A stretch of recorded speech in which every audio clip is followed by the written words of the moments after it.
जो कि बेहद खूबसूरत थी। उसे अपने खूबसूरती पर बेहद घमंड था।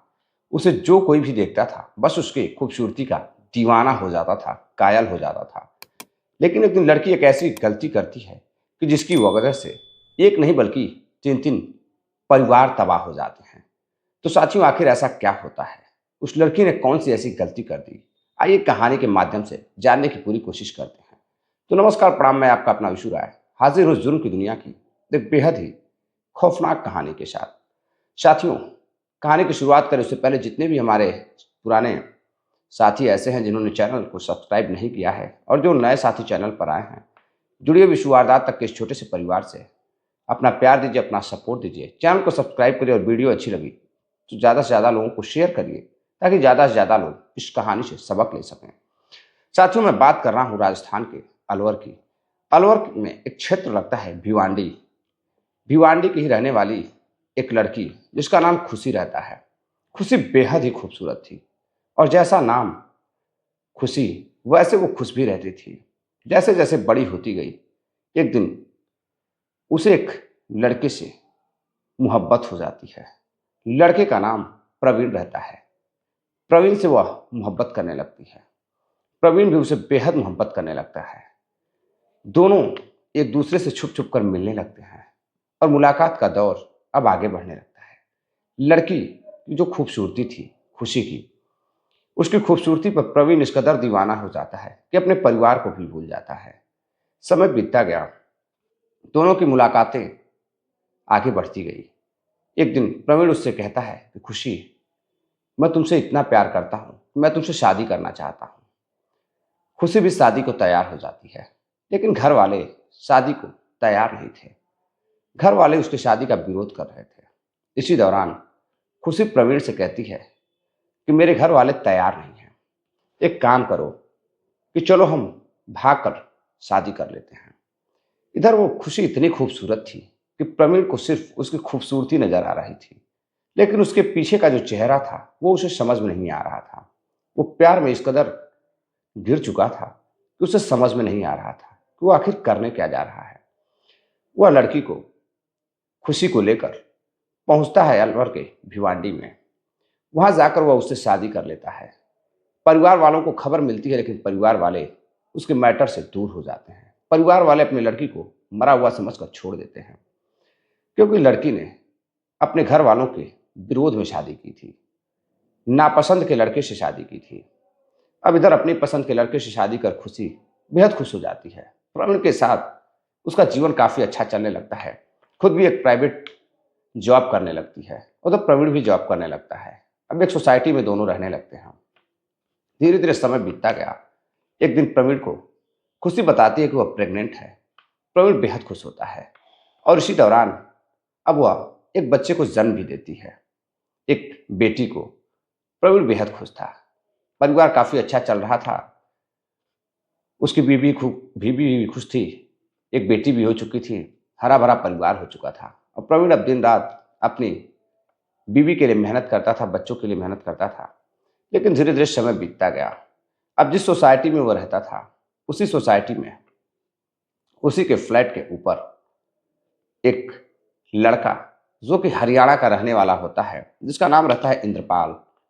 और इंद्रपाल अक्सर कर सीढ़ियों से जब भी नीचे उतरता था और जब भी उसका दीदार होता था, उस लड़की खुशी को जब वह देखता था तो वह बेकरार हो जाता था। उसकी खूबसूरती को देखकर वह पागल हो जाता था।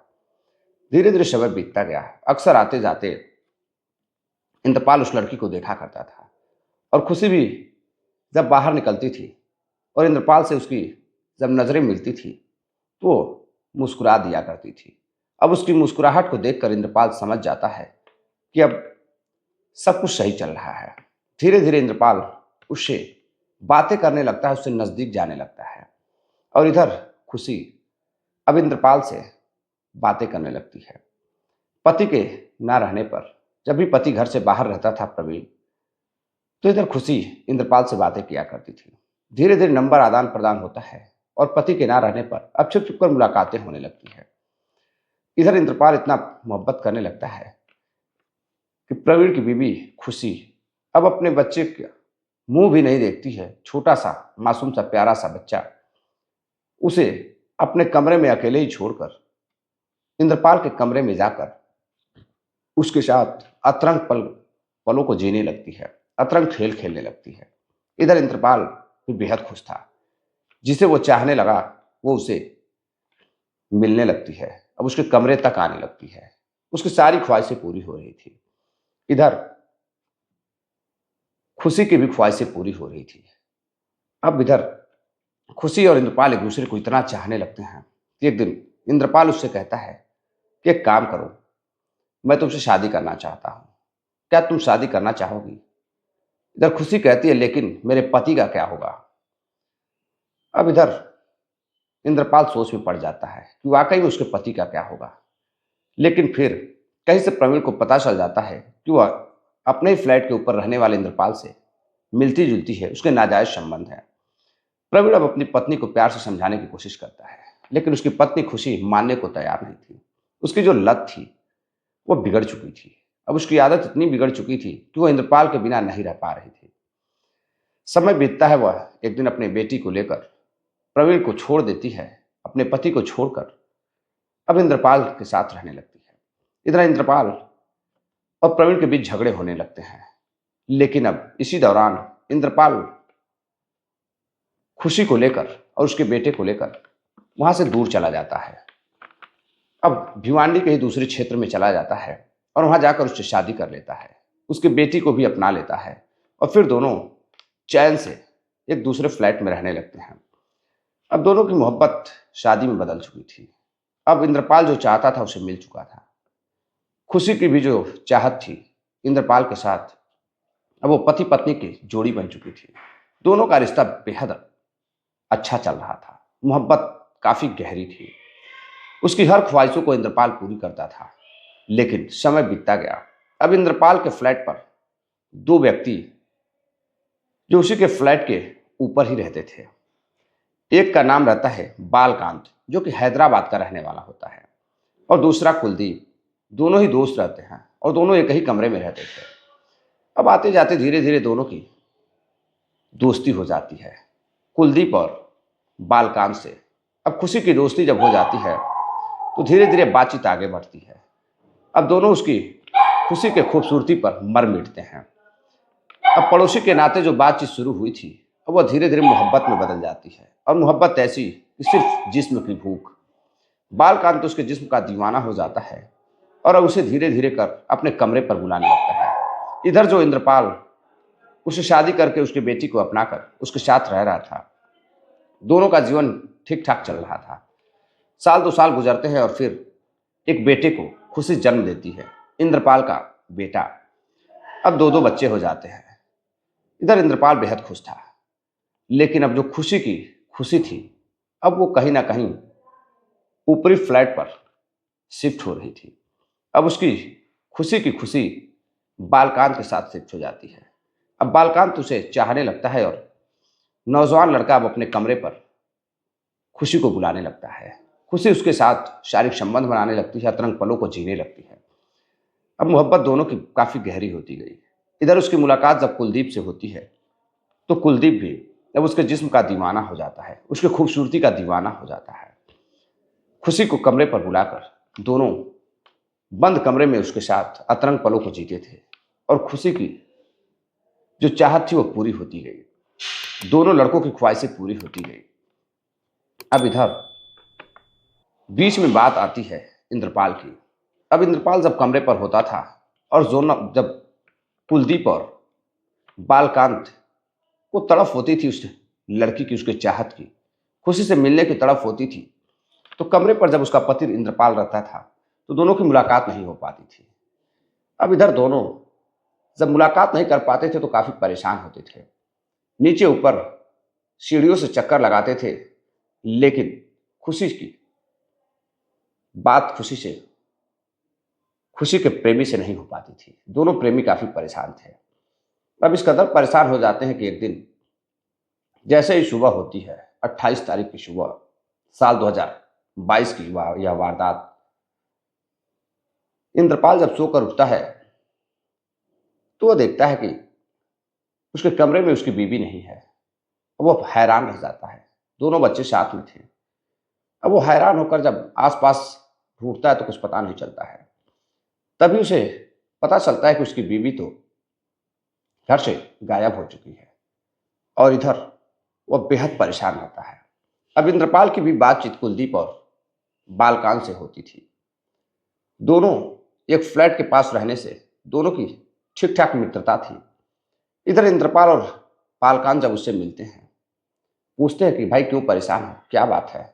इंद्रपाल दोनों बच्चों के साथ सिर्फ रोए जा रहा था। वो कहता है, यार मेरी बीवी गायब हो गई है, कहीं मिल नहीं रही है, कुछ पता नहीं चल रहा है। तभी दोनों उससे कहते हैं कि देखो, पास में ही एक बाबा है जो काफी विद्वान है, उसके पास चलो, वो तुम्हें बताने की पूरी कोशिश करेगा और जगह भी बताएगा, नाम भी बताएगा कि तुम्हारी पत्नी कहाँ गई है, किसके साथ गई है।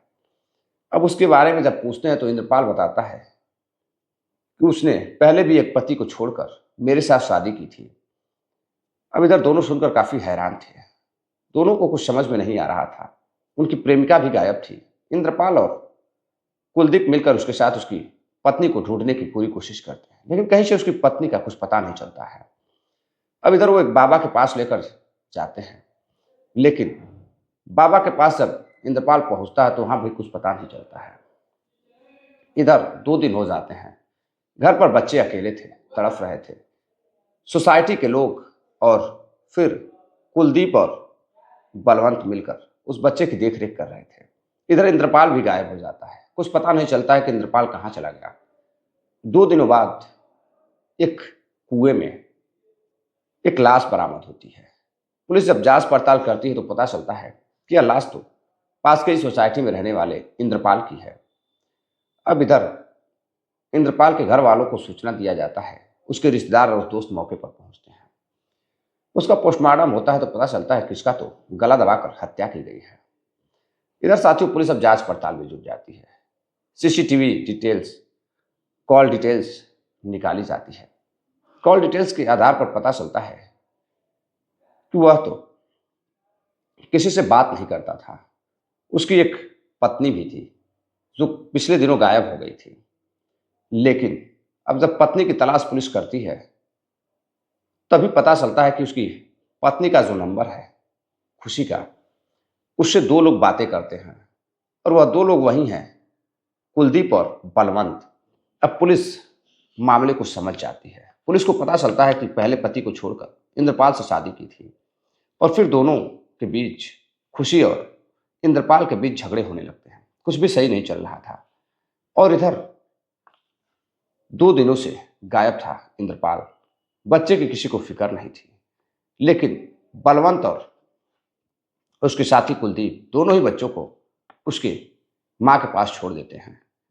अब इधर पुलिस जब जांच पड़ताल करती है साथियों तो फिर खुशी से पूछताछ होती है। खुशी कहती है कि मैं 2 लोगों से मोहब्बत करती हूँ। दोनों प्रेमी कुलदीप और बलवंत मेरे पति मेरे प्रेम के बीच में आते थे, इसलिए मैं घर छोड़कर चली आई। और फिर पुलिस सब इतना पता चल जाता है कि उसके दोनों प्रेमी कुलदीप और बलवंत, तो सब मामला साफ होने लगता है। फौरन ही पुलिस दोनों को गिरफ्तार करती है।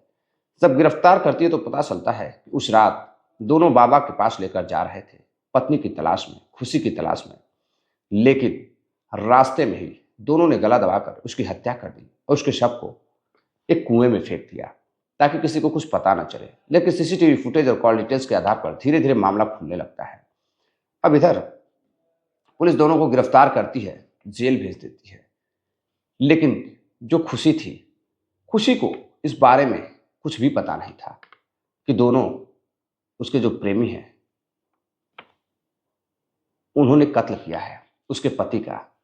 लेकिन फिर जब मामला धीरे धीरे आगे बढ़ता है, खुशी से और पूछताछ होती है तो पता चलता है कि खुशी उसके साथ नहीं रहना चाहती थी। खुशी ने साफ कह दिया था कुलदीप और बलवंत से कि अगर वो बीच में आता है तो उसका काम तमाम कर दो।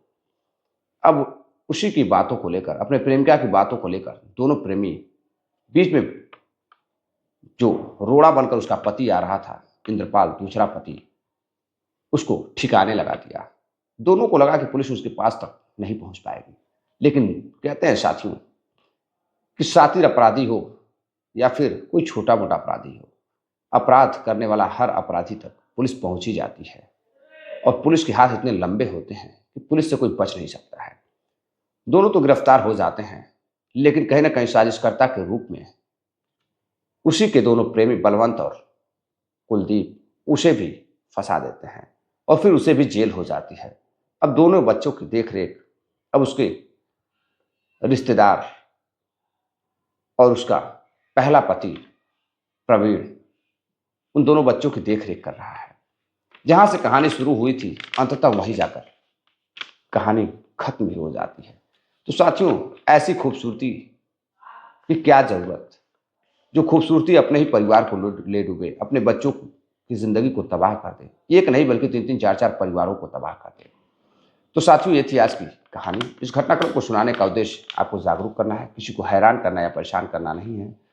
चलते चलते आप सभी साथियों से एक बार फिर कहना चाहूंगा कि कहानी को ज़्यादा से ज़्यादा शेयर करिए।